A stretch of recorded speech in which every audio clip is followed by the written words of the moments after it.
宋金，宋金，宋金，沈四，我累了，到此为止。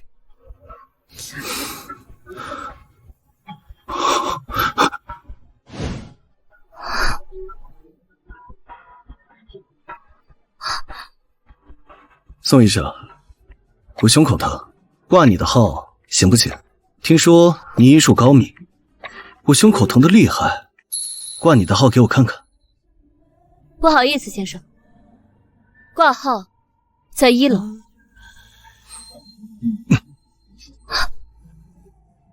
先生，宋金，你什么意思？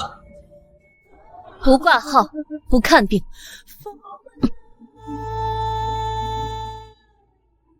装不认识我？行，那我就从挂号开始。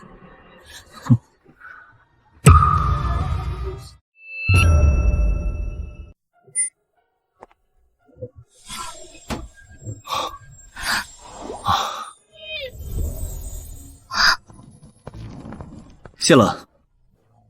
沈四，你跟踪我？跟踪？我们不是不认识吗？我没挂上宋医生的号，连最基本的病患关系都不是。宋医生这么在意干什么？难道把自己当成沈太太了？沈四，你有意思没意思？你脑子坏了就去挂精神科，我回家你都要跟着。回家？巧了。嗯？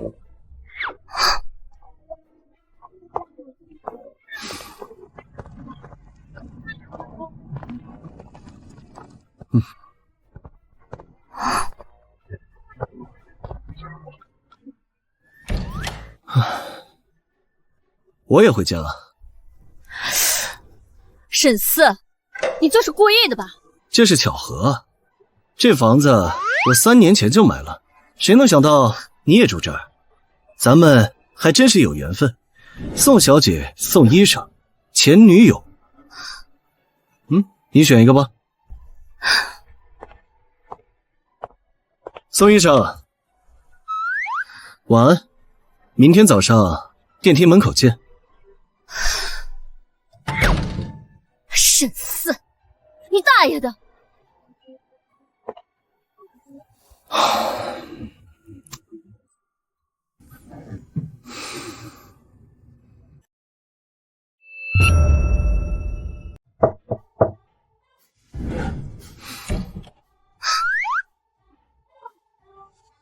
和以前一样，7点15分，豆浆油条还是咖啡三明治？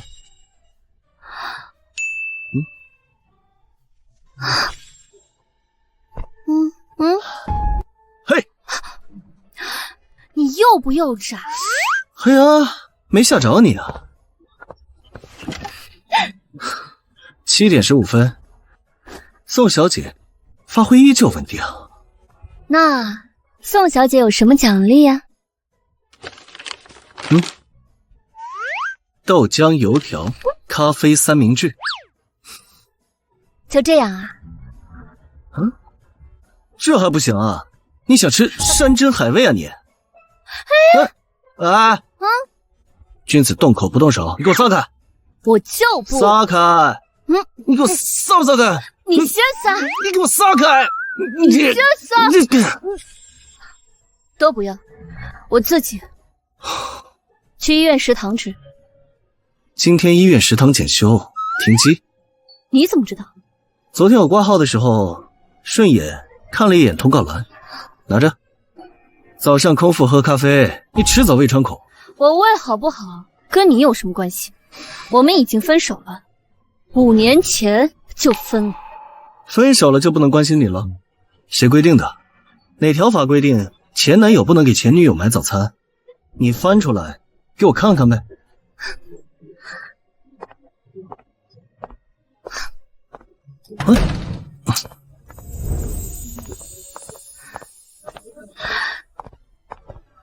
别跟着我！我去医院复查，顺路。你昨天才挂的号。对啊，今天复诊，心脏问题，老毛病了。一到晚上就想前女友。真的？要不你听听。早餐钱2清。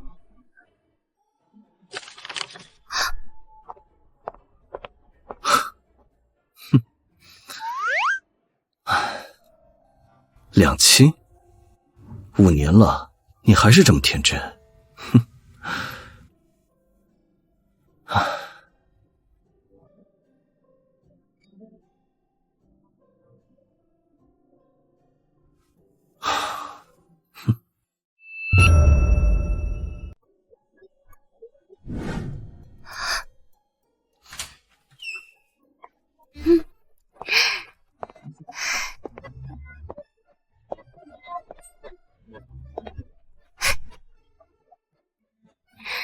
呀，这是谁呀？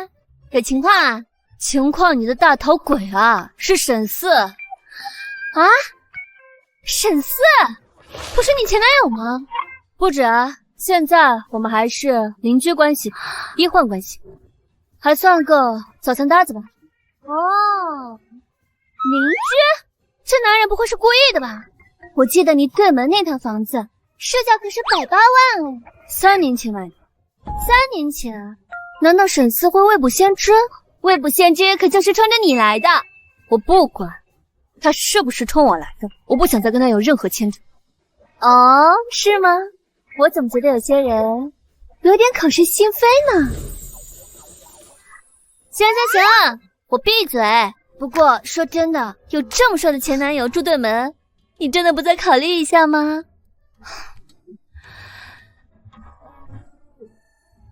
算了，我不跟你掰扯了。宋医生，我的心脏还是不舒服，你不理我，我就心痛到无法呼吸了。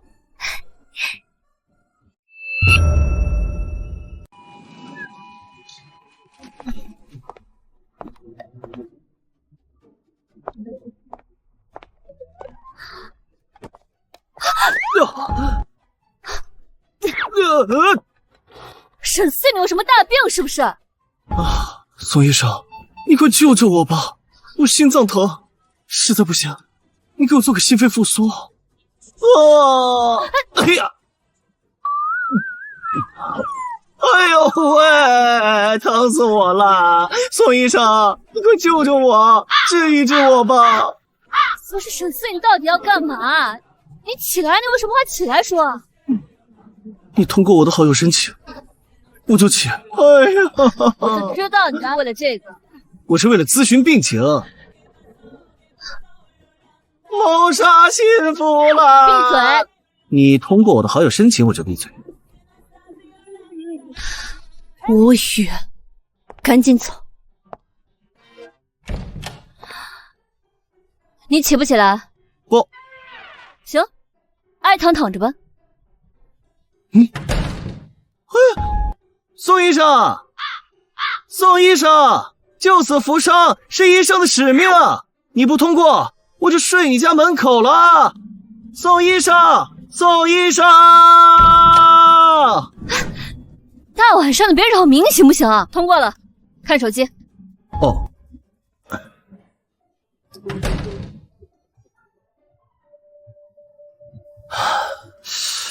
烈女怕难缠，宋金，你跑不掉了，我赖上你。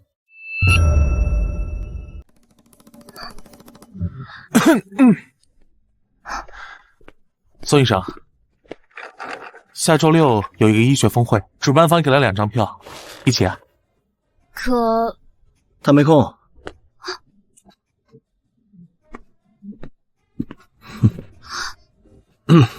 他下周约了我。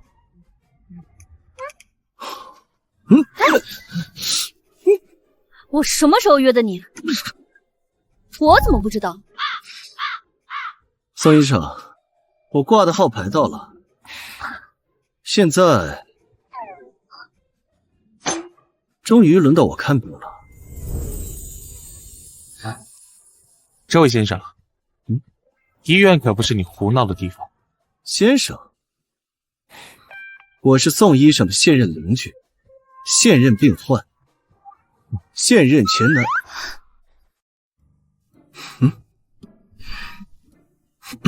前男友。搞了半天原来是前男友啊！前男友怎么了？至少还有个名分，你算老几啊你？宋医生，来了个紧急医患，需要你主刀。宋，我去帮忙。他能处理。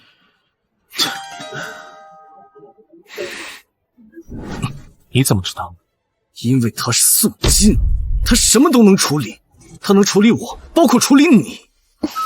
我靠，两个大帅哥，简直绝配！笑什么？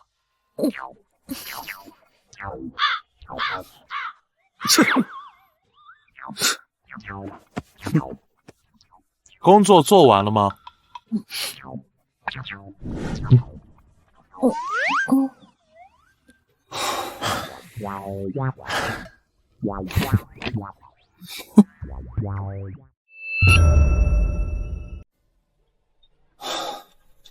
沈律，方氏集团的跨国并购案有新进展，他们法务团队亲自联系到我们，想让您担任首席顾问。方氏，对了，啊？可是他们的标额有32亿，我们佣金至少有这个数。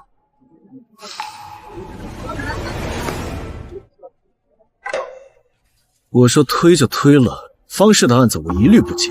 是因为您和方氏有什么过节吗？我只是不屑于跟他们合作。好的，我知道了。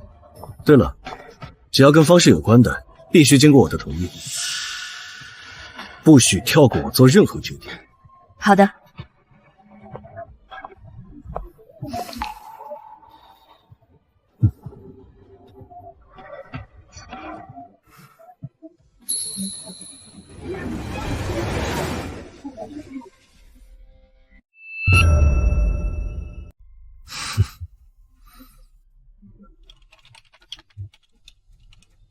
沈总，您的文件。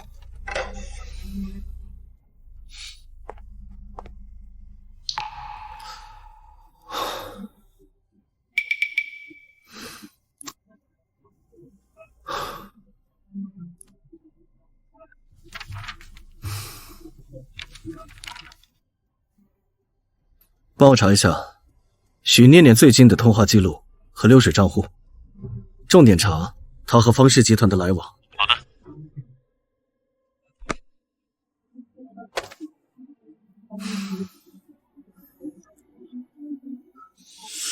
方叶，还有1个月才出来，现在你就迫不及待了。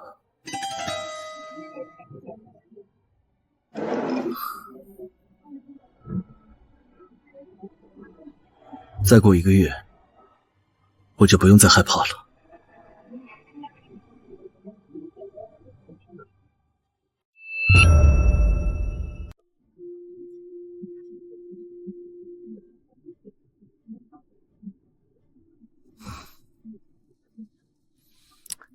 方燕，5年前窃取沈氏集团核心技术代码转卖境外，因商业间谍罪被判6年，实际服刑5年零1个月。明天正式释放。查没查出来替谁干的？这个至今没查出来，庭审时他全扛了，咬死没供出上限。替罪羊，他刚入狱，上线就藏起来了。现在他出来，上线要么联系他，要么灭了他。那我们怎么做？第一，盯死他；第二，盯死他。这是……哦，嫂子，你知道方燕入狱前跟我说的最后一句话是什么吗？是什么？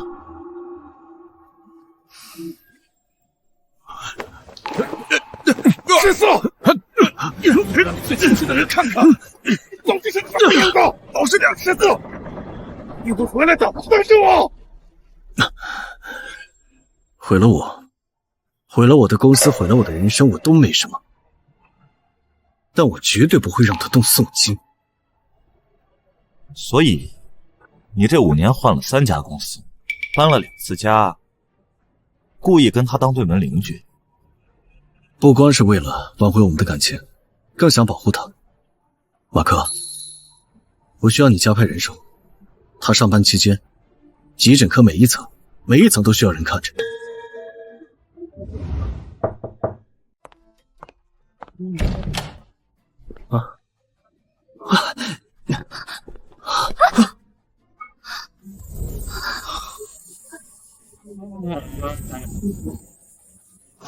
沈四，你大晚上的干嘛？哎呀，我家浴室的热水器坏了，江湖救急啊！用一下你家浴室呗。你到底……哎，着急，我还没答应呢。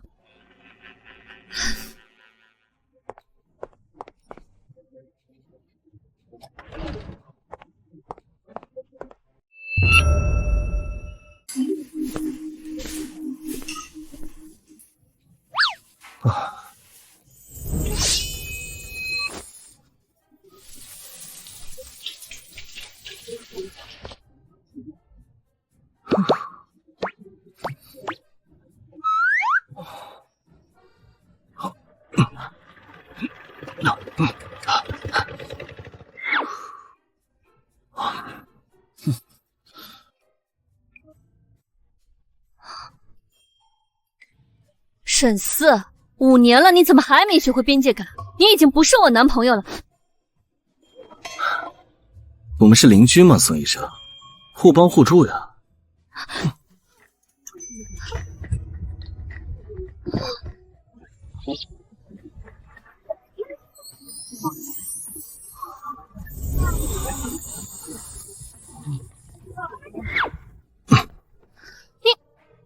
怎么，宋医生不满意？不是你说的我们是病患邻居关系吗？沈四，你混蛋！洗完澡就赶紧滚！得嘞，哼。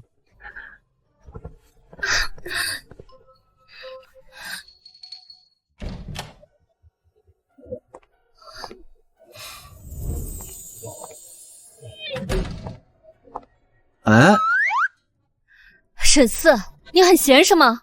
确实很闲，最近刚好想起来有很多假没放，趁着这个周六，我要把该放的假都给放了。我建议你闲的没事就去看看精神科，别来我这儿找没趣，好吗？等等，方燕明天出来，他很可能会去医院找你。他找我？我跟他没有任何关系，他为什么会找我？因为他知道你是我的弱点，他出狱后最想做的就是用我的弱点来对付我，而你就是我的弱点。当年你把他送进去，后悔过吗？你是问后悔得罪他，还是后悔让自己变成靶子？都有。没有后悔过，再来一次我还是会把他送进去，但我后悔另一件事。什么？后悔当初放你走。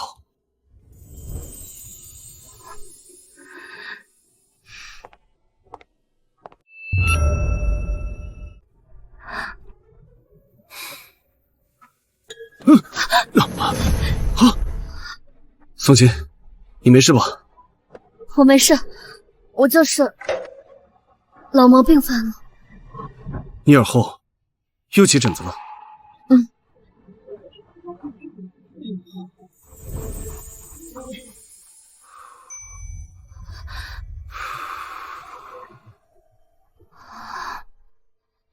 我也今天说，整栋楼都会电路检修，一会儿就来电了，有我在，别怕。沈四，我一紧张，耳后就会起疹子，我不太舒服。那我给你吹一吹，会不会好一点？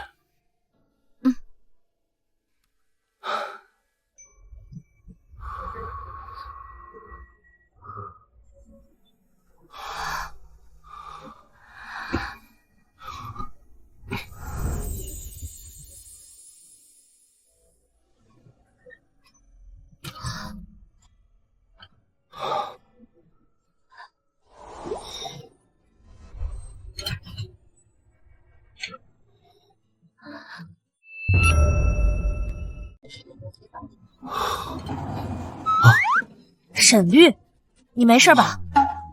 我刚好有急事来找你，才来你家的。结果到楼下发现电梯坏了，我刚刚找物业修好了电梯，没想到你在里面。哦，这是方氏并购案，他们老板亲自来找你谈合作了。方氏的案子，我说过推掉。不是方爷，这次是他的父亲方建国，而且他还说了，之前的事情是他儿子不对，所以他一心想求和，就在楼下的饭店等你。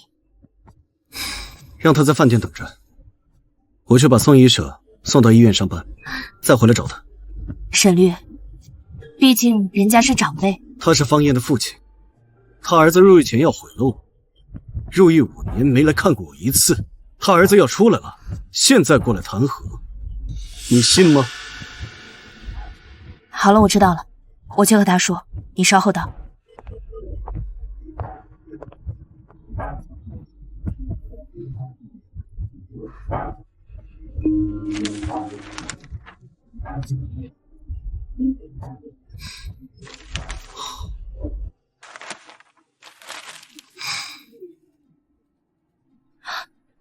谁啊？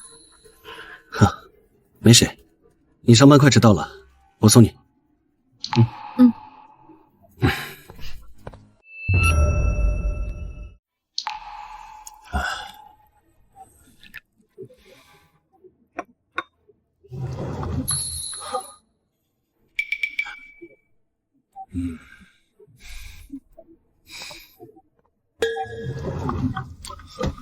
沈律师，好久不见，你可比5年前精神多了。方总，有什么话您就直说，您知道我这个人不喜欢绕弯子。好，痛快，那我就直说了。阿燕明天出来，这些年她在里面没少吃苦，也反省了。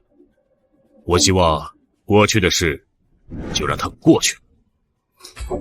让他过去也行，条件是我的命。沈律师开玩笑，我是诚心来跟你和解的。作为补偿，方氏愿意把那个并购案的咨询顾问费翻到5000万，无价比。5000万，来我闭嘴。5000万买一个清静，你拿钱。阿燕出来后，我安排她出国，永远不回国内，大家井水不犯河水。方总，钱是个好东西，但您儿子5年前偷的不是商业机密，是1整年的数据核心，我公司因此损失了3.5亿。5000万，只是零头。还有，你说错了一句话。哪句？你说我若执意翻旧账，跟在我身边穿白大褂的女孩会担惊受怕。你错了，她不会担惊受怕，因为这一次我不会让任何人动她一根头发丝儿。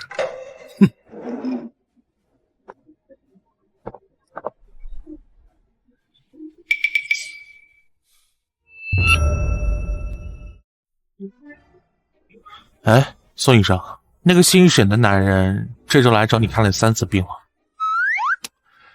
他每次来都挂你的号，然后赖着不走，然后你每次都找借口推开他。他是你什么人啊？前男友。分手多久了？5年。5年？他突然住在你对面，应该不是巧合。我知道不是巧合，但有些事越靠近越危险。什么意思啊？5年前有个人差点毁了他，那个人明天出狱。沈四现在是危险中心，他身边每一个人都是靶子。我离他越近，他越不安全。所以你推开他是想保护他？顾医生，有些问题是不需要答案的。他看起来不像是需要你保护的样子，他更像是来保护你的。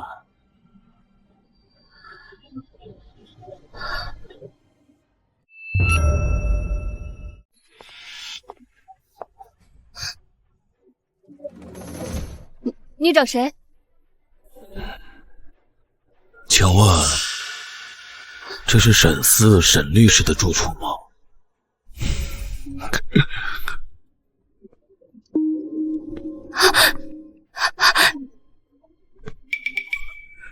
你这么紧张干什么？我是他的老朋友，西方。方燕，你来错地方了，你该去派出所门口，而不是来我家门口。沈律师，别紧张，我只是来看看你，可你保护得很好的人。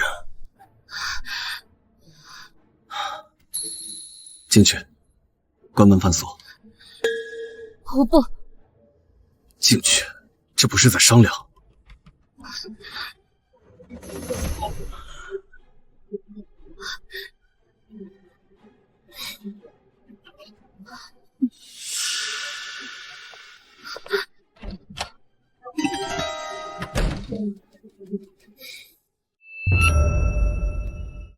5年了，你还是把他保护得那么好。不过沈律师，这次你误会了，我这次来不是来找他麻烦的，我是来跟你谈合作的。方叶，你爸的茶我不喝，你的合作我也不会谈。你现在能安全的站在这儿，是因为你刚出狱，我不想让你安静。但你要是再多看他一眼，你就怎样？报警！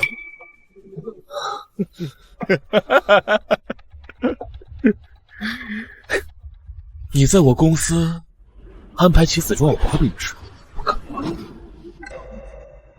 我知道，沈律师，你想再次把我亲手抓进去，所以这次我出来第一时间来找你，还不是找他。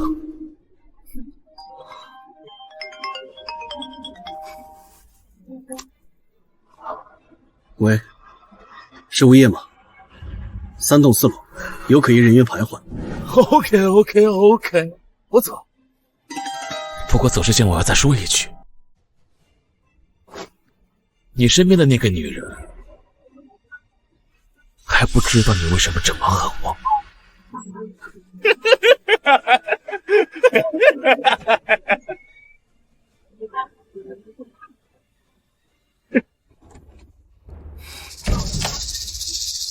他刚才说什么？你恨他，跟我有关？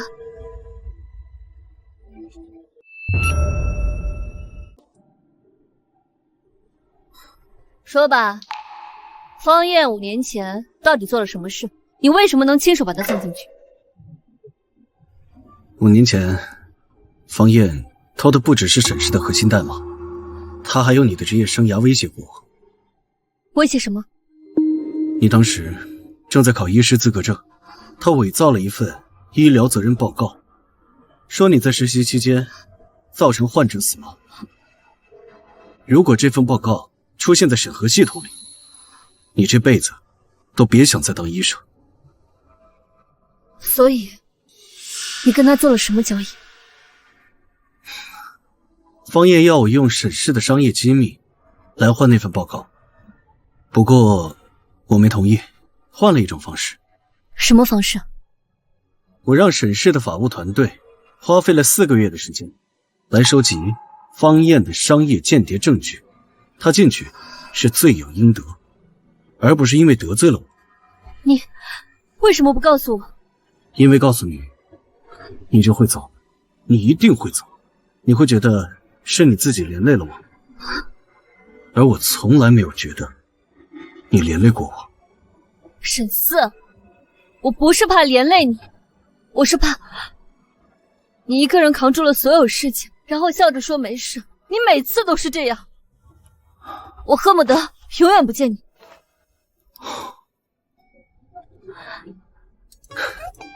行，这次不一个人扛。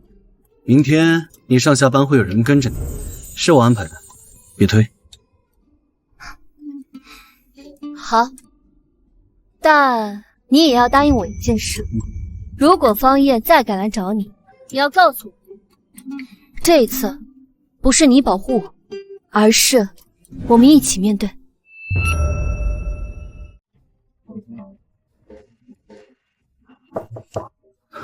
进。沈律，方氏的合并方案我又整理了100，他们开出的条件真的很优厚，你确定不再考虑？不考虑。是因为你跟方燕之前有什么过节吗？我听说昨天他来找过你，就在你的小区里。谁告诉你的？是方建国的秘书告诉我的，他打电话来想让我劝劝你，他们可能觉得你对我比较信任。那他们可觉得错了，我对你的信任还没到分享私事这一地步。好吧，那我就不问了。不过沈律，有件事儿我想提醒你，我觉得你最近有点太紧绷了。作为同事跟朋友，我实在不想看到你因为过去的事儿而影响现在。谢老朋友。哦，对了，回头让 HR 调一下你上个月去方氏的访客记录。查我？例行内审，别多想。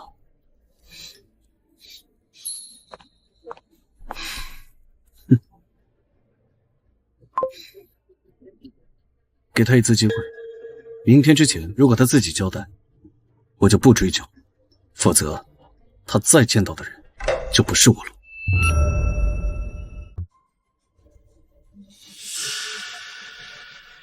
他查你，说明他已经怀疑了。你再不帮我，他就先动手。我帮你偷他的并购策略，你能给我什么？你想要什么？我要他，不是沈氏，不是钱，是他这个人。你能让我得到他吗？成交。你帮我把数据拿到手，我帮你把信用送的从他和你的世界里清除。给我2天。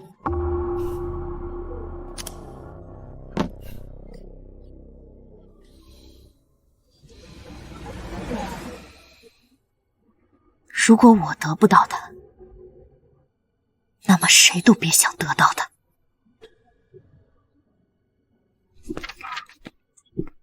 他自己来了。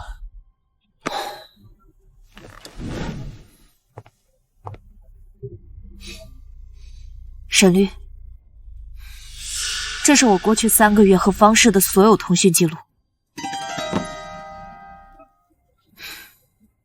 我现在主动交出来。我没有透露公司的数据，但方燕确实在拉拢我。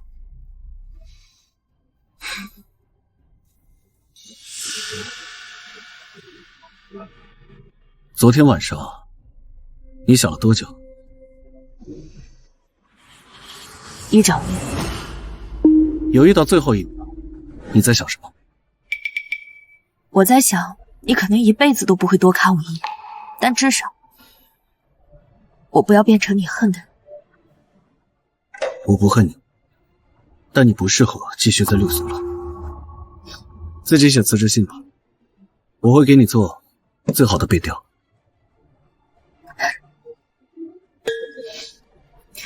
沈律师，有件事情我必须要告诉你，方圆这次要斗的人不是你，是宋清。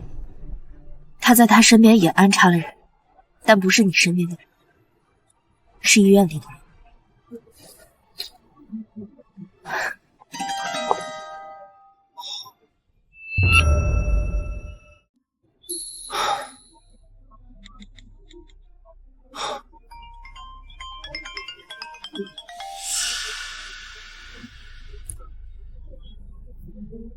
喂，方燕在医院安排了人，不是你的同事，可能是后勤人员，所以从现在开始，你所有的设备、药品和饮食都要自己检查。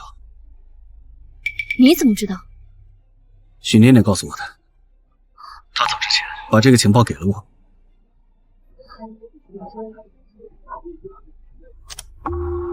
宋医生，上周有一个手术记录异常数据，你得核对一下。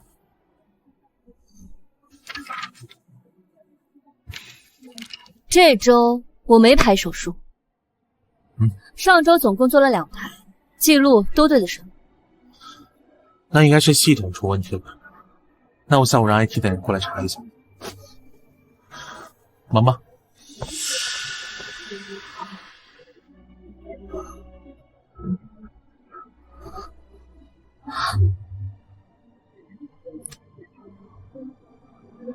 沈四，我想我知道是谁。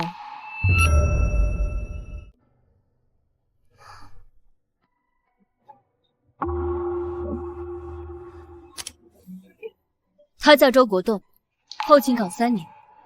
上周5晚班，没有任何人授权他进入配药室。他手上拿的不是清洁工具，是手机。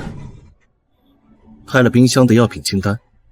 对，胰岛素、肾上腺素。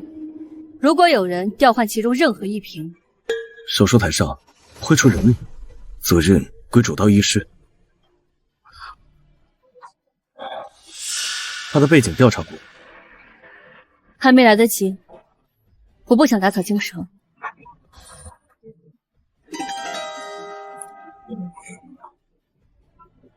喂，马克，立马帮我调查一个叫周国栋的人，京北第3医院后勤岗，3年，重点查查他的社会关系和银行流水，最近3个月有没有大额入账。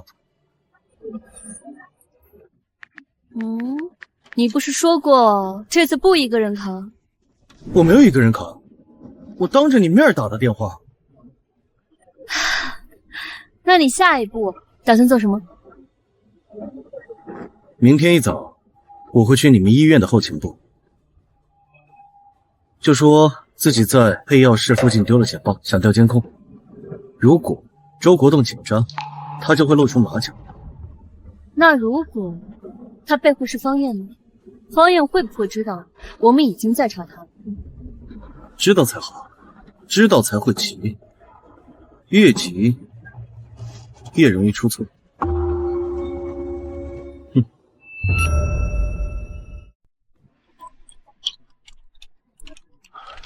宋医生，昨天的异常数据我帮你查过了，不是系统的问题，是有人动手修改了你的记录。凌晨2点多的时候，登录账号的人是后勤部周国栋。他有权限？没有，他用的是一个护士的账号，但是这个护士上个月已经离职了，账号还没注销。不过我已经让网络部的人把所有离职人员的账号都封了。但是你的这份资料已经被上传在初查系统，如果调阅这份记录，你的手术资格证怕会有麻烦。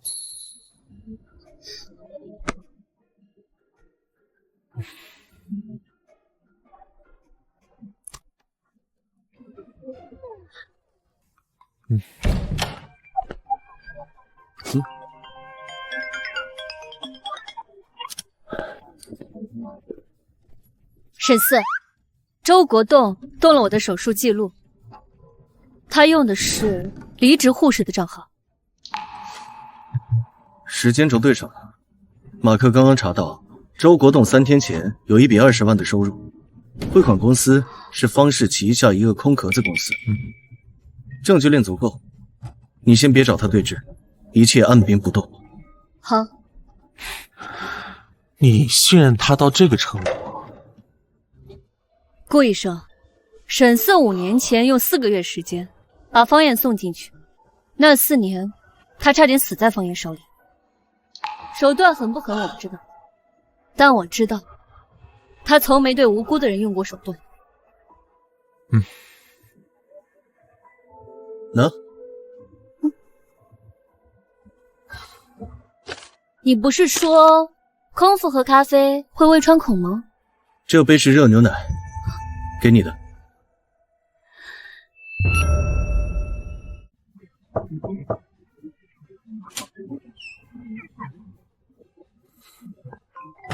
谁呀？师傅，我昨天钱包在这层丢了，棕色的，里边有我身份证，能帮我调调监控吗？你昨天都去哪了？就在配药室附近。我老婆是这儿的医生，昨天来接她下班，就在配药室门口待了几分钟，这钱包就丢了。你等等，我调下监控记录。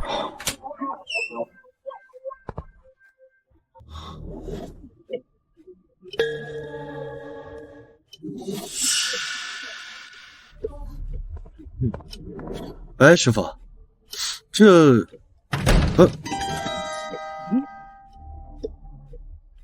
这胰岛素归你们管啊？不归我们管，药房管。快递送错楼层了，寄存的。哦，对了，那个药房附近监控坏了，没录上。这样，你给我留个电话，然后有什么消息我告诉你。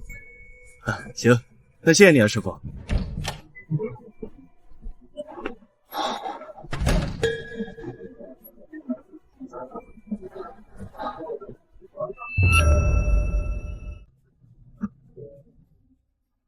周国栋的全部资料，方氏集团通过3家空壳公司给他转账52万，其中20万在3周前，也就是方艳释放前，他还单独接收了一个境外包裹，内容物不清楚。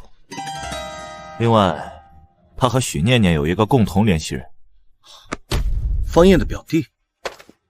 对，方艳通过表弟同时操控2条线，一条许念念窃取你的商业策略，另一条是周国栋在宋金身旁制造医疗事故。如果2条线都成功了，后果会是你商业上被重创，宋金职业生涯被毁。他想要的不是让我输，他想要让我同时失去事业，还有他。沈律，如今证据在手，你打算怎么收网？我不要一次性收网，我要让方艳先亮出底牌，周国栋还不够，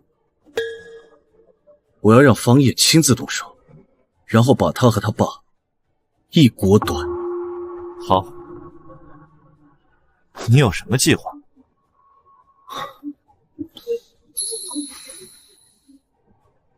方艳等不了多长时间的，他沉不住气。告诉他，宋金明天有一场独立主刀的手术。你要用嫂子当饵？不是饵，是让他当这场戏的总导演。他不会有事，我保证。事情就是这样的。所以你要我明天正常上台做手术？对，周国栋如果知道你有独立手术，他一定会动手。到时候我们会安排人把配药师所有药品都换成空瓶。他在手术前动手，就会被我们全部拍下来。你照常进手术室，我们再安排人把真实药品给你送进去。如果他发现呢？他不会发现。如果他明天不在药品上动手，在别的地方，我已经安排人在医院外面看着他，他只要靠近跟手术相关的区域，就会被立刻拦下来。沈四，你是不是觉得我会说太危险了不干？好，我可以不说，但我只有一个条件，你明天不进手术室，你也不能在外围盯着他，你就待在律所里，什么都不知道，等我晚上给你打电话。为什么？因为方艳想要的是你急，你越急他就越得意。你待在律所正常上班，他就不知道我们已经布好了网，这才是最安全的做法。不是为了你哦，是为了整个计划。你什么时候学会下棋了？5年前你教我的，我记到现在。宋金，这次事件完事之后，我有话跟你说。不是关于方艳的，是关于我们的。这5年一直想问，却没资格问的事。那你别问了，明天晚上才会问。切。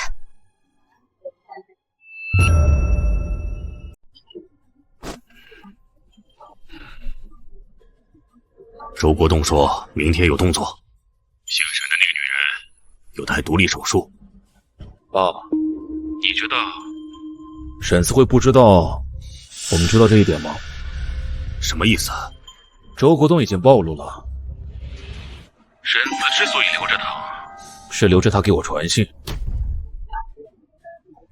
这是给我挖坑让我跳呀。那你打算怎么办？放弃？不放弃。既然他给我挖坑，那我就直接绕过去，直接找目标就好了呀。宋金的妹妹在哪个学校读书？你疯了？动一个小孩？我不动，我只是要让宋金知道我能动。有些时候，不动会比动更有意思一些。恐惧才是最好的武器。你闹出人命，其他的我兜着。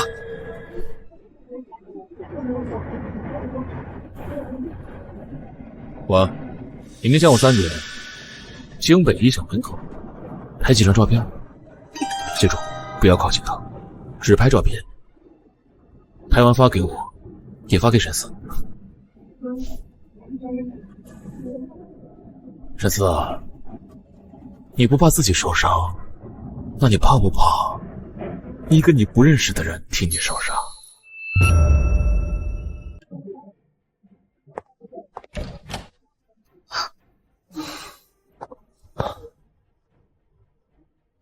拿着，别拆。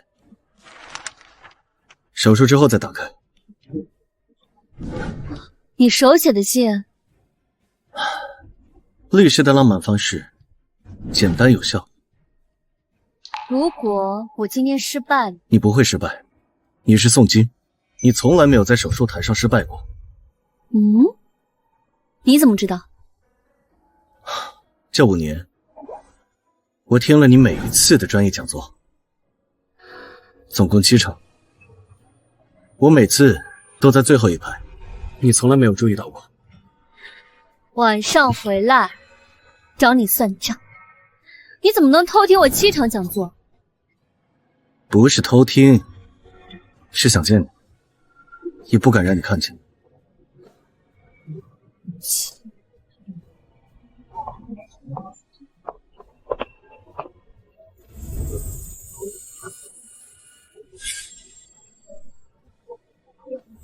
无论今天发生什么，这5年我没有一天不再向你靠近。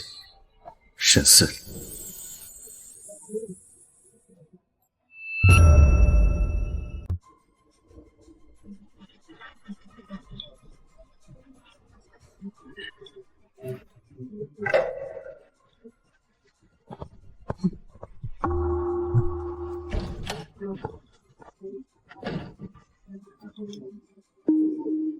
目标已进入，动手了。拍清楚，他从恒温柜里拿出来是哪一瓶？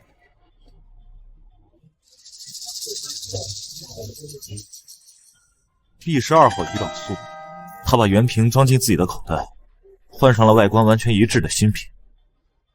手法很熟练，不到10秒，已录。换下来的那瓶3分钟内送检。新瓶用针孔取样，看看里面装的到底是什么。收到。第2组，跟着周国栋，他口袋里有东西，3分钟后换下来，别让他销毁证据。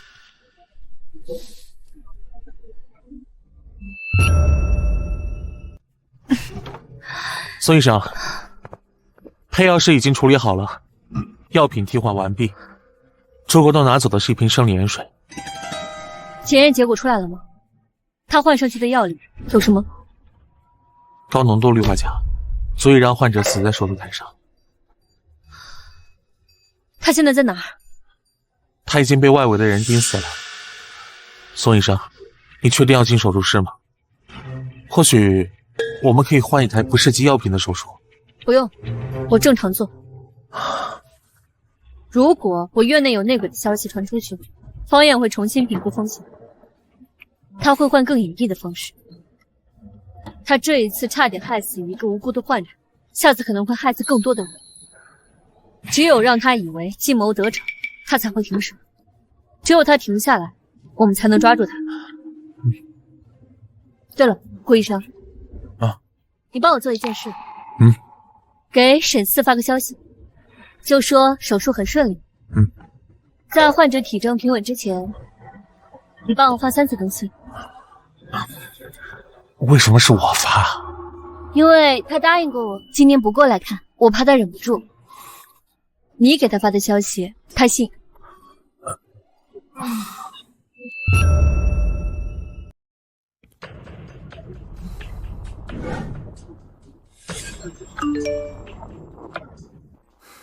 手术开始，患者体征平稳。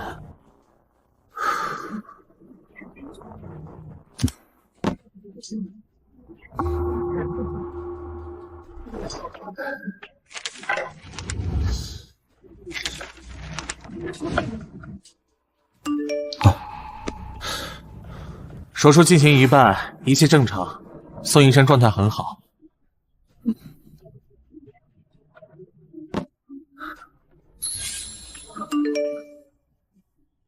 周国栋被控制住了，他交代的是方燕直接指使他。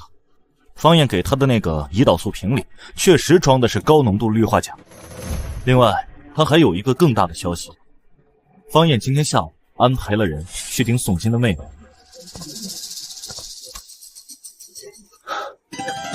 喂，派人去宋宁那边了吗？已经派了，但方燕的人已经到校门口了，正在拍照。沈律，要不要我直接把那人拦下来？不，让他拍，把他拍照的过程全部记录下来，越清晰越好。这是方燕亲自犯下的每一桩罪，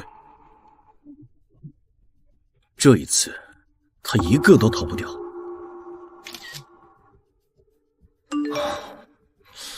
手术结束，观察中，患者体征稳定。宋医生走出手术室。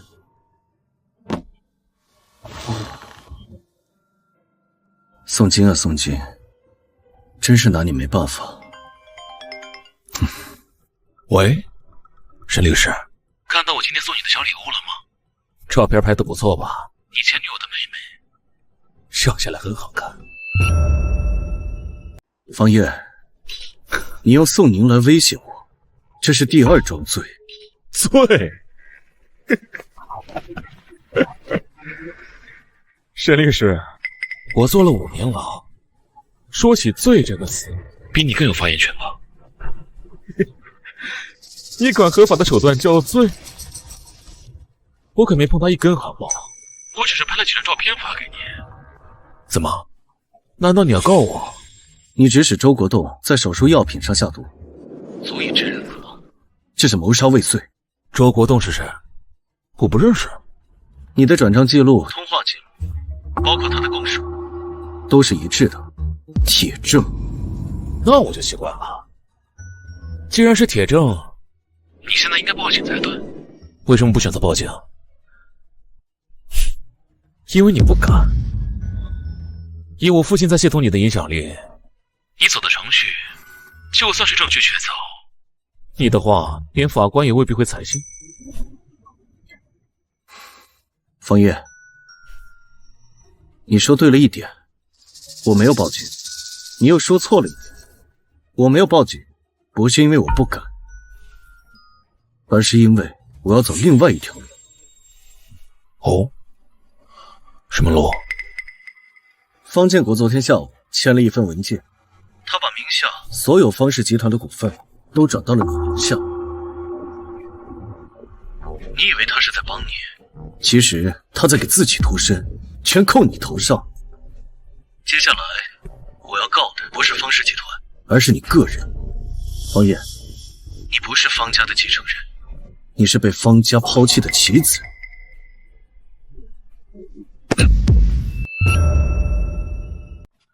阿燕，你听我解释，这是律师的建议。把股份转到你名下，可以绕开商业调查，不是卖掉你。你签字的日期是3天之前，3天之前我出来了，你并没有告诉我。哎呀，他不告诉你，是怕你想太多。怕我想太多？爸，沈四把这份文件交到我手里的时候，就是希望我跟你翻脸。我知道他在挑你，但是你知道吗？这份文件它是真的。你卖了我！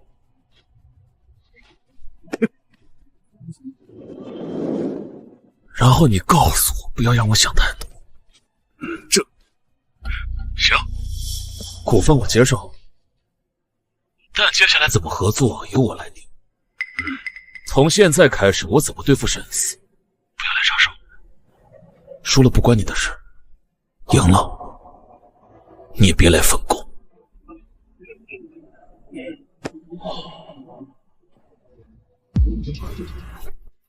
从小到大，你都一直把我当棋子。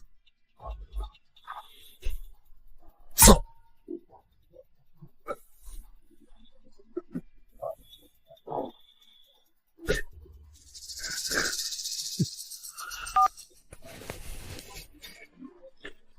告诉沈思，我要跟他见面，就明天，地点他的，不是威胁，是合作，对付我和他共同的敌人。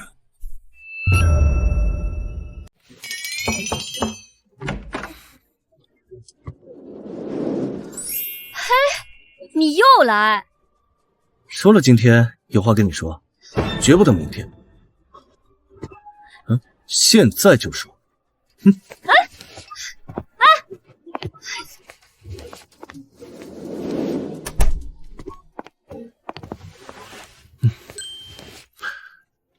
先喝点汤吧，补补身子。今天你刚做了一场手术，还差点被投毒，打了周国栋一个措手不及。你比我想象中更能扛。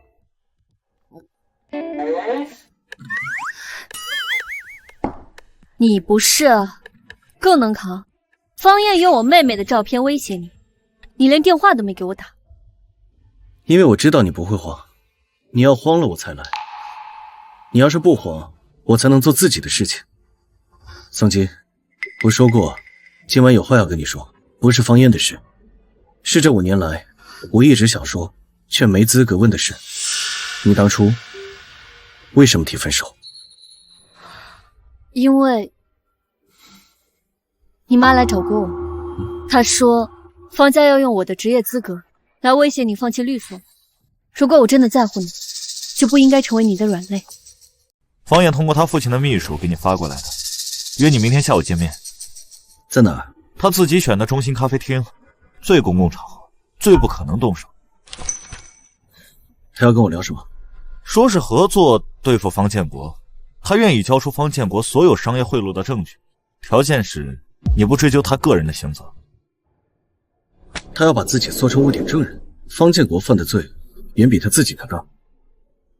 他把方建国的罪全抖出来，让自己变成被迫从犯。他已经坐满了5年的牢，只要检举成功，他根本不用多做1天。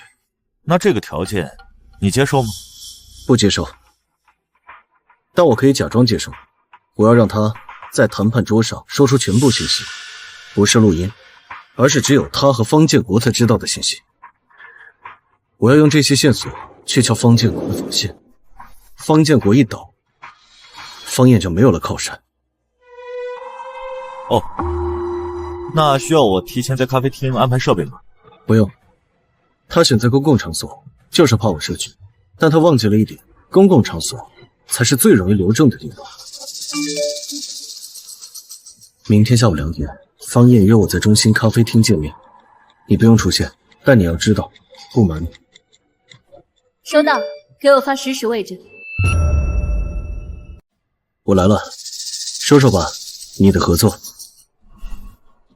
我爸把所有股份签给我之前做了2件事。第一，把方氏名下之前的不动产全部转移到海外信托，以我的名字开户，实际控制人是他。第二，把我5年前偷你公司数据的完整证据发到了公司内部邮箱，意思是如果我不听话，他可以随时再送我进去。所以你找我来是自救，不是合作，是利用。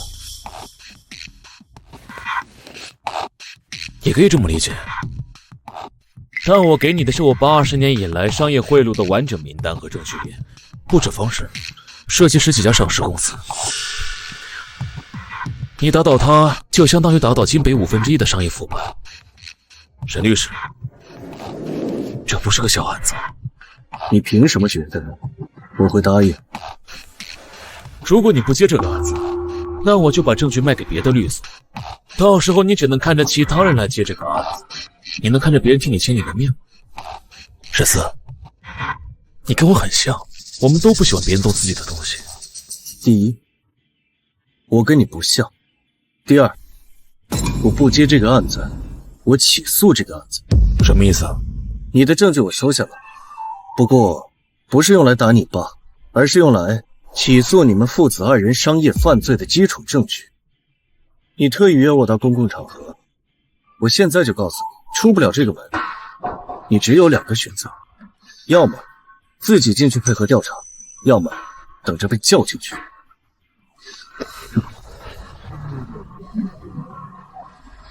我们不是一路人，合作不了。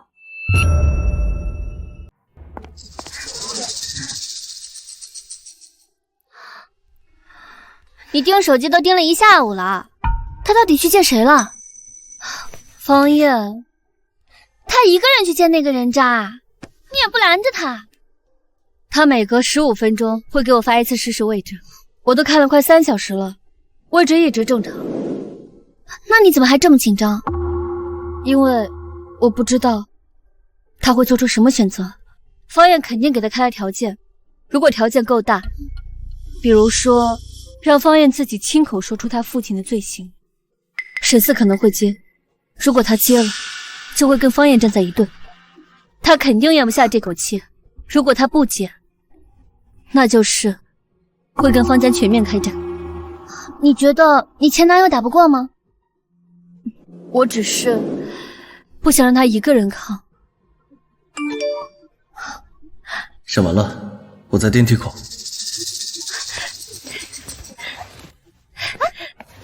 你不换衣服啊？穿着睡衣就出去？他不介意。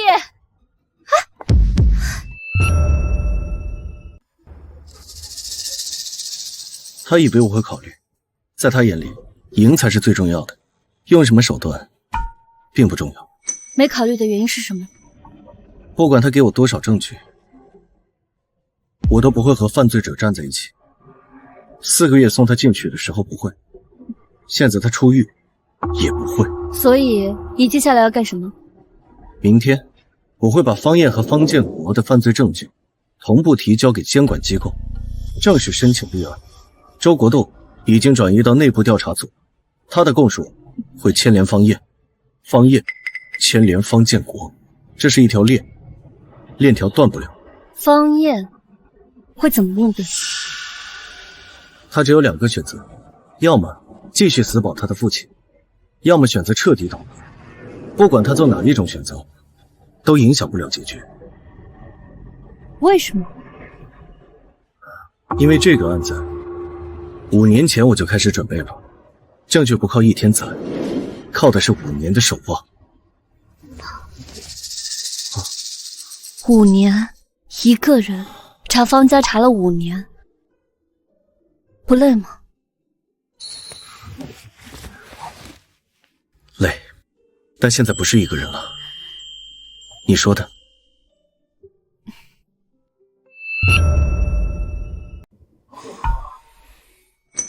你要走？调职申请批下来了，下周去帝都总部报道。不是因为你们，是因为我自己。记得5年前你刚来的时候，是我带着你。那时候我认为你是一个很冷静的实习医生，技术好，但是很锋利。但是后来我发现你并不锋利，只是把所有的情绪都压在技术上面，对患者是，对我，对感情也是。你想说什么？直说。我想说，我想说，你在沈四身边的时候不锋利，你在他身边会放松下来，可是我做不到这一点，所以我认输。你不是认输，你是选了更好的前途。maybe， 也许吧。但是宋医生，他选择一个人把所有的事情都扛下来，他不完美，但是他在做，别让他扛那么久。有些事情可以2个人一起承担。对了，你妹妹的事情我听说了，如果你有需要的话，我会随时出面，不管我在哪家医院。谢了，师兄。不客气。走了。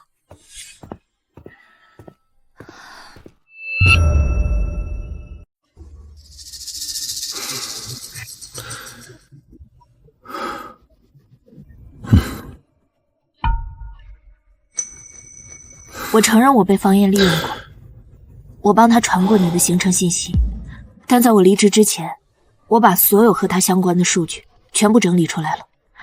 这些数据可以作为证据链的一部分。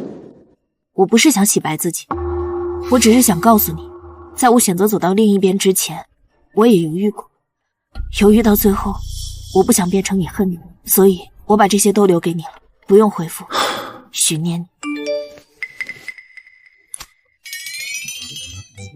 你在干嘛？准备睡觉，你呢？在想你。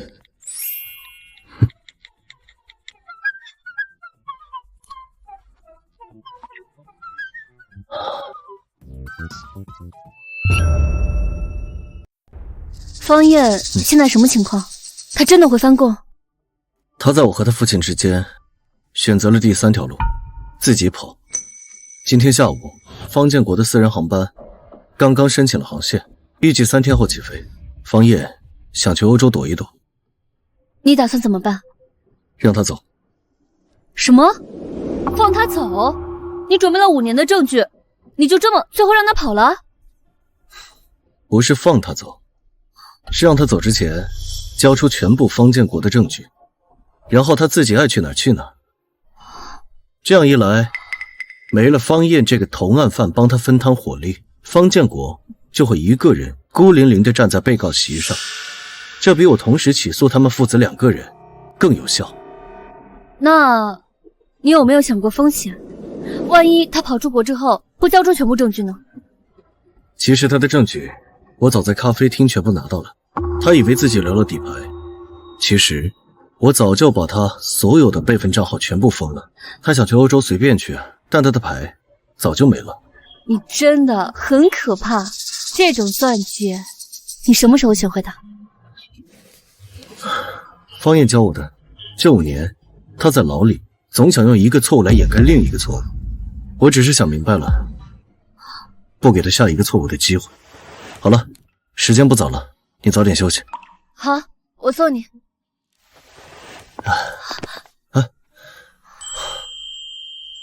你不想让我走就直说。你想多了，我只是太困了没站稳而已。虽然我很想留下来，但我知道你很累，我只想让你好好休息。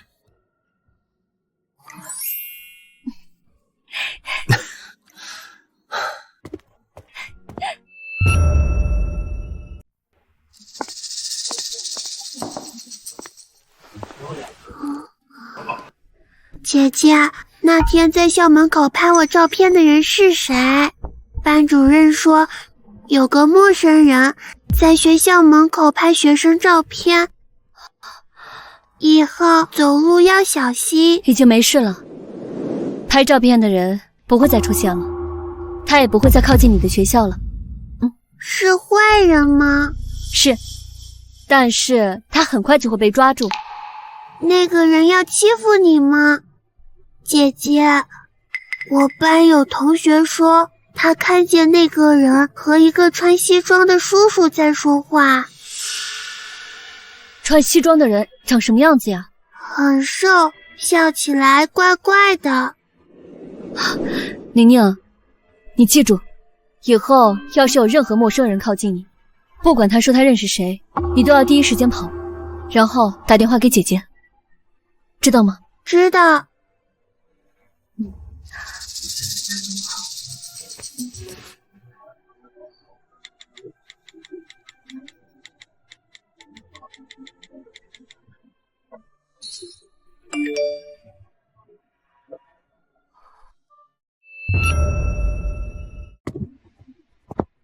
沈律，接到了。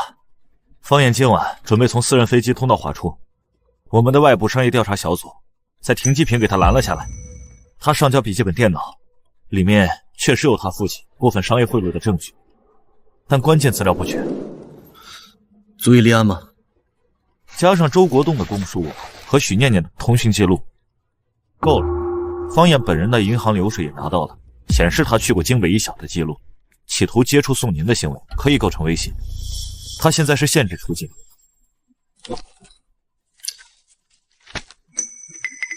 明天一早把这些证据提交给监察部门，不是报警，是走商业犯罪调查程序。我们做的每一件事都有合法依据。那方燕呢？他现在还在候机楼，个人状态很差。他父亲那边切断了他所有经济来源，让他在那待着。不是我们要问他，是监察部门要问他。我们只是提供所有证据，不参与询问程序。沈律，你下了5年的棋，终于走到最后一步了。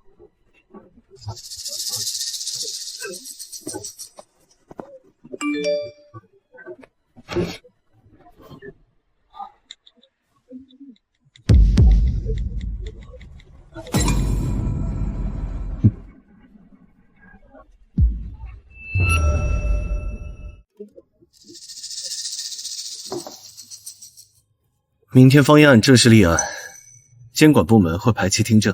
接下来1个月我会非常的忙，不是处理他的案子，是处理方燕的案子引起的连锁反应。方建国旗下10几个子公司都会被唾弃。你需要我做什么？你呢？好好上班，照顾好宁宁，也照顾好你自己。这5年你一直在自己的轨道上运转，我不希望方燕的事情让你停下来。你说话越来越不像从前了。从前你只会把所有的事都揽下来，然后轻描淡写的说没事。以前是以前，现在有你。你不害怕我吗？这些年我做了很多的事，调查方燕，监控周国栋，拦截飞机，都不太光明正大。你知道我为什么选择继续当医生吗？为什么？因为我喜欢把一件事做到极致。医学是这样，你这些年做的事也是。你不是在用黑暗的手段，而是用规则本身来打，每一刀都合法，这跟我做手术一样，所以我不怕。宋医生，明天我开庭，不是以代理律师的身份，而是以你个人聘请的诉讼代理人。这是委托文件，要签吗？是让你正式成为方燕案的当事人，你有权在这个案子里为自己发声。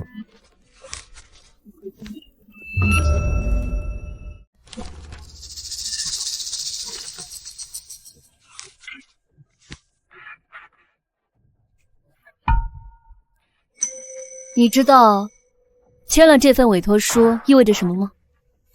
意味着我会出现在所有证据材料里，方燕的辩护律师会挖掘我的工作背景，我的工作记录，包括我跟你的关系。到时候就不只是我们2个人知道这5年到底发生了什么，法庭上所有人都会知道。所以我给了你选择，签了我们一起打这场仗，不签我继续以个人的身份推进，不存在对错，你怎么选我都接受。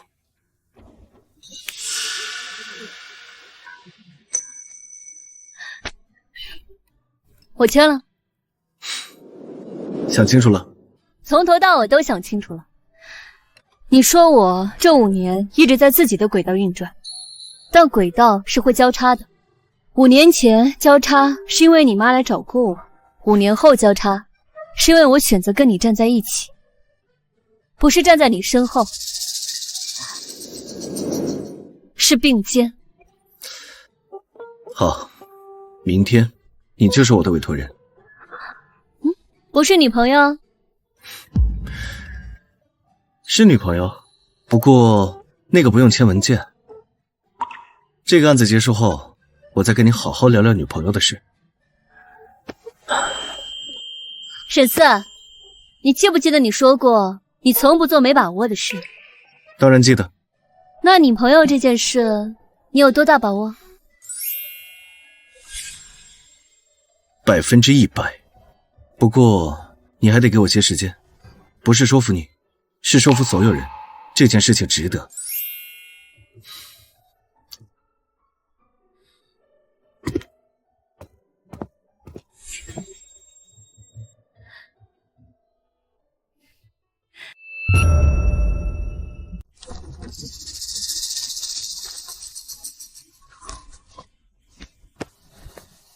听证9点半开始，所有书面材料昨天已经提交完毕，今天主要是口头陈述和质证。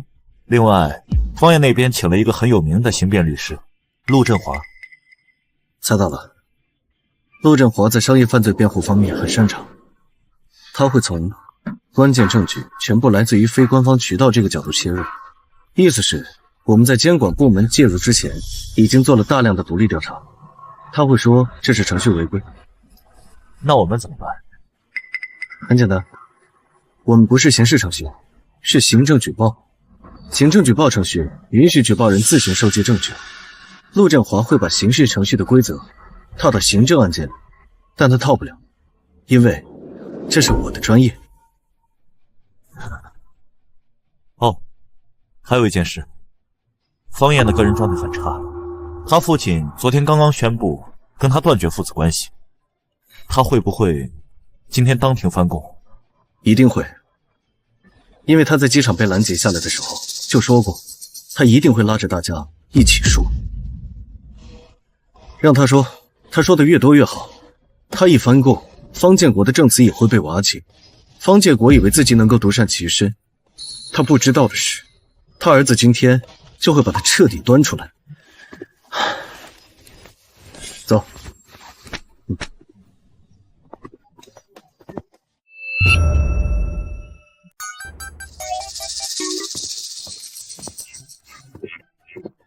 听证会结束了。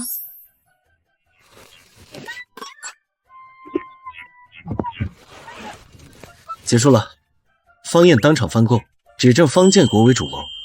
方建国的律师试图打断他，但已经来不及了。那结果呢？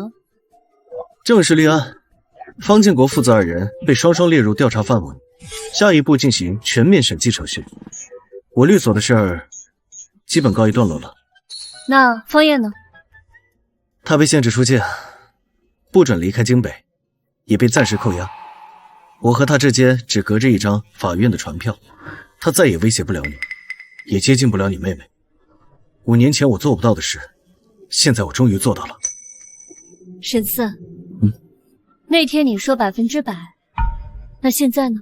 还是100%，不过现在时机到了。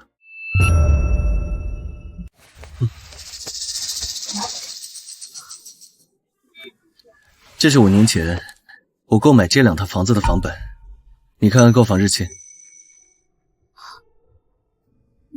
你那个时候就知道我会搬到这里啊？不是知道，是赌。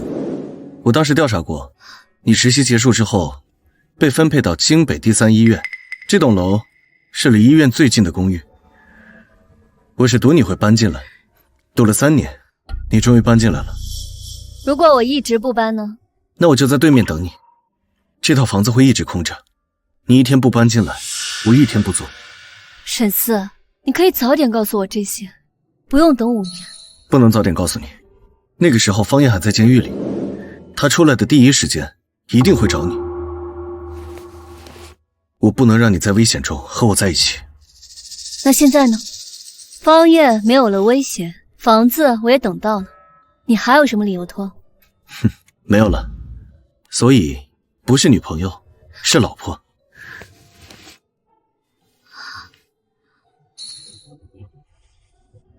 宋金，嫁给我。好。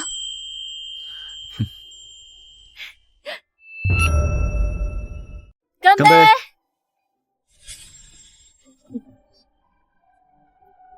哎，我说一句啊，今天不是订婚宴，没有仪式，我是想让大家见证一下，我终于追到宋医生了。敬宋金，我看着他纠结了5年，好几次在我酒吧买醉，哭着碎碎念，问我要不要主动打电话给沈四。我说你打吧，他打了但又挂了。将来，好吧，我不说了。不过说真的，沈律师，你求婚的方式真的特别实在，直接拿着房本求婚，连仪式都没有。他懂就行。沈哥哥，你追了我姐这么久，你真的等了5年吗？对啊，等了5年呢。哼。那你为什么不放弃？等5年好累呀。没办法呀，因为他就在我的对面，我每天都能看到他。放弃不了。哼。姐姐，沈哥哥以后会一直和我们住在一起吗？当然会啊。耶耶！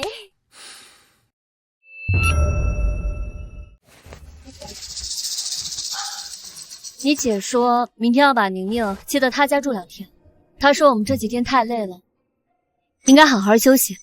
我姐难得这么关心人，这事我记下了。婚期你有什么想法？2个月后，不需要大规模的婚礼，我们就在这栋楼的天台花园举行。如果下雨呢？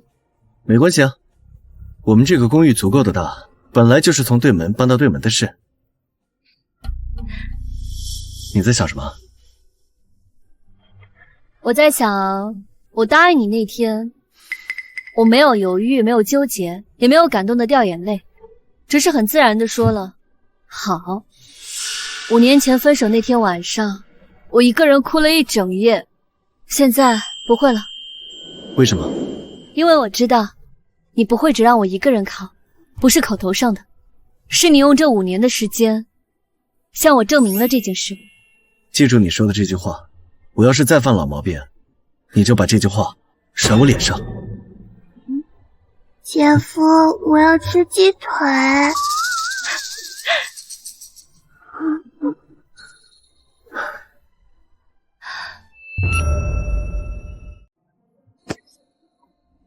我上次的求婚实在是太仓促了，拿着房本，我事后想了想，太不正式了。没关系，反正我也没给你机会补。那现在呢？这是什么？这5年，我所有想对你说的话，没有发给你的，都在里面。每一条我都标注了日期，从你搬进这栋楼的第1天开始记起，到今天。本来我想等你退休再给你，可是我又想，万一你突然又决定不理我了怎么办？所以啊，就先给你，好歹到时候还有这些可以看看。你怎么总是送文件啊？房本、委托书、U 盘，你求婚是用数据存储吗？数据先备份。宋金，我上次的求婚太不正式了，现在我重来。17岁那年，我第一次见你是在图书馆，你正在看一本心外科手术图谱。从那天起我就对你一见钟情了，只一眼我就知道你是我的基因选择。现在我想再问问你，愿不愿意嫁给我？我愿意。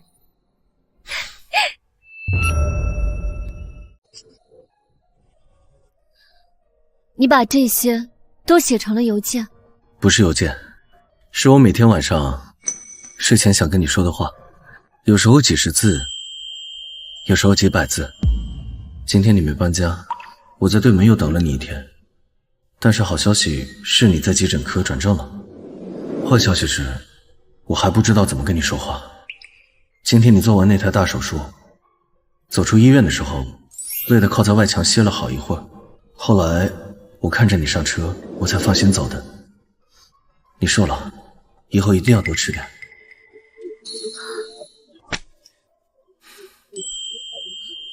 说好了不哭呢？我没有哭，我只是眼里进了东西而已。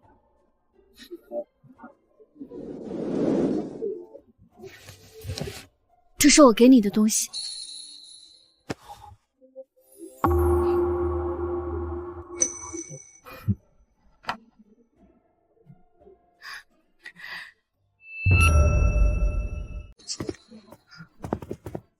沈四，你干嘛？哎，那个，我家热水器坏了，借用一下你家浴室呗。你怎么又来？你是不是故意的？想对我使美男计是不是？不是，这次是真坏了。你都答应我求婚了，我没再对你使用美男计了。反正你自己一个人睡的，你们大男人一天不洗澡又不会怎么样。哎呀，老婆！哎，打住！我还没正式成为你的老婆呢，请注意措辞。啊，不是啊，我不想做臭男人，你就让我用你的浴室嘛，求求你了。好啦，不逗你了，去吧。谢谢老婆大人。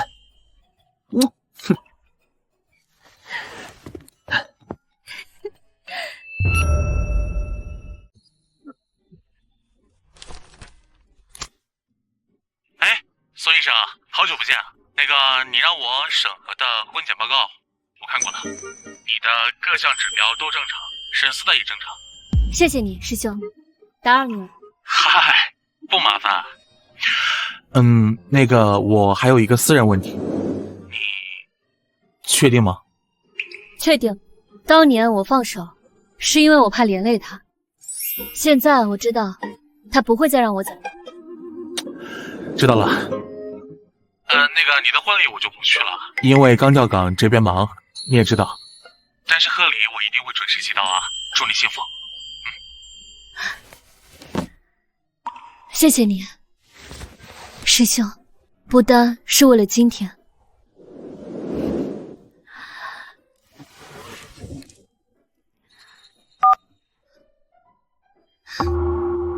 体检报告出来了，一切正常。我说了没事儿，这几天我每天都在律所加班，连喝酒都很少喝。我问的不是这个。为什么？你以前胃不好，现在好了吗？你还记得我以前胃不好啊？记得，以后每天按时吃饭，以后我们都不是自己一个人了。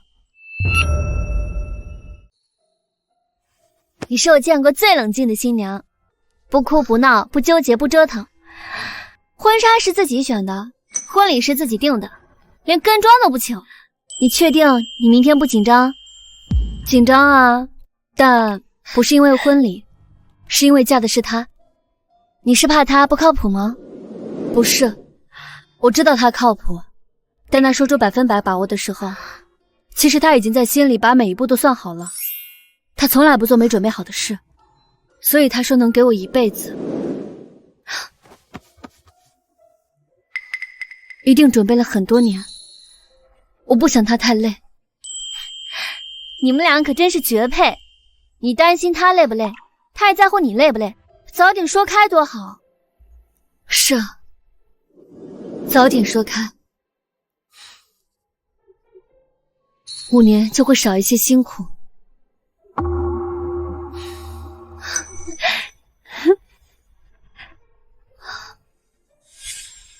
现在也不晚啊，明天就是他老婆了，不是对门邻居，也不是前女友，是你自己选择的人。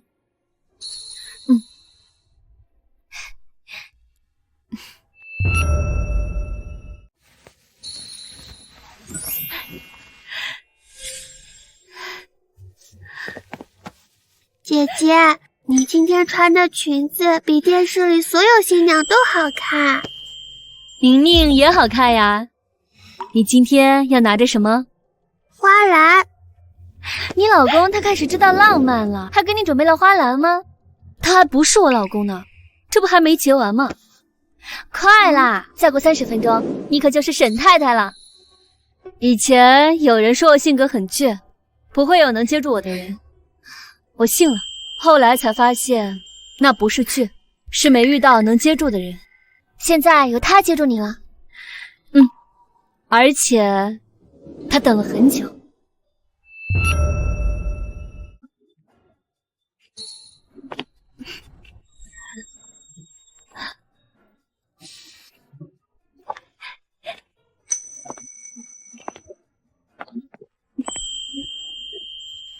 以后你就照顾他啦，他不吃饭的时候啊，你说话可比我管用。你放心，这个我比较有经验。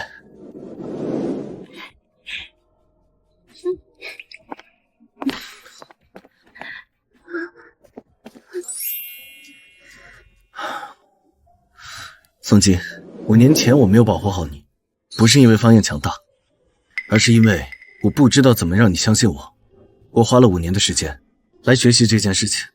今天我不是以一个律师的身份来和你说话，只是审4，你想要的家我给你，你想要的安静我也给你，以后你想走的每一步路我都会陪着你。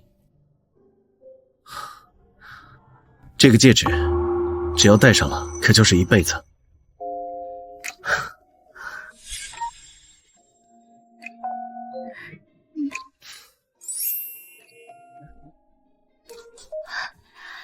沈4，你之前说100%，其实从你在电梯里把早餐塞给我那天，我就已经知道了。戒指我戴上了，再也不摘。从今以后，你对我说实话，我对你不离不弃。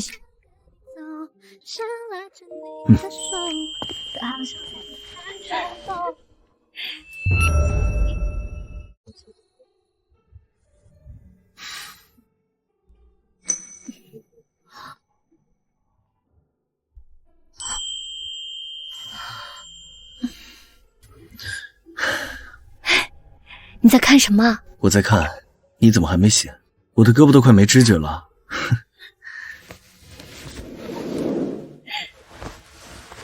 你可以动啊，我又没有锁着你。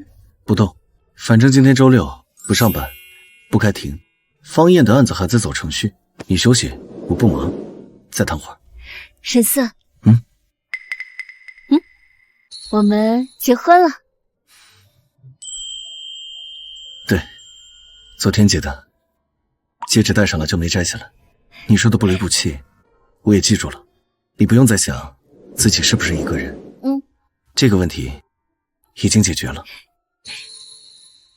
将来昨天说他不担心你会不会对我不好，他只担心我习惯自己扛着所有事情，忘记了你已经在这里。早上他发消息说，其实他被你昨天那句这方面我有经验打动了。他说那句话很轻，但他放心。本来就很放心好吧，这5年我可不是白等的。所以我现在要履行丈夫的责任了。哼。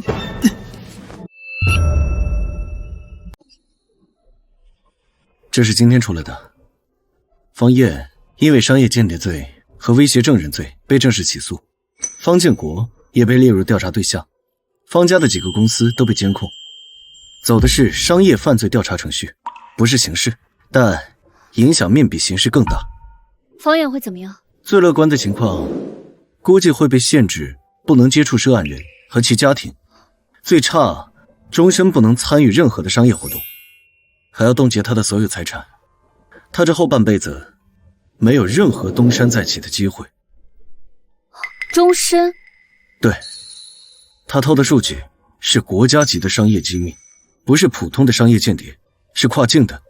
他当时以为只是偷我公司的数据，并不知道方建国把数据转卖到了境外。现在这条线被查出来了，他自己也不清白，方建国的罪他脱不了干系。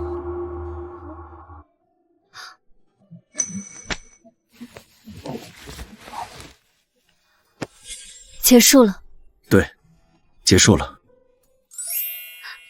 以后你律所有什么案子都带回来，不用瞒我，我已经不是5年前那个一碰就碎的人了。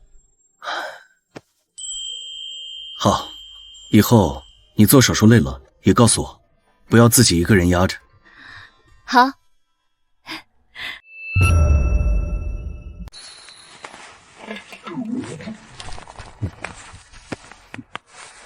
你第8次看我了，你想说什么？老婆，饭做好了，在锅里，你再看半个小时，饭都凉了。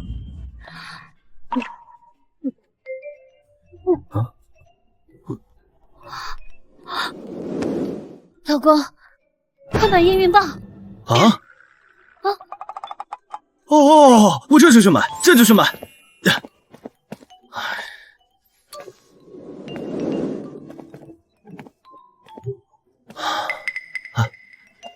那个闹了个乌龙，没有。啊，那我能看看吗？那你看看。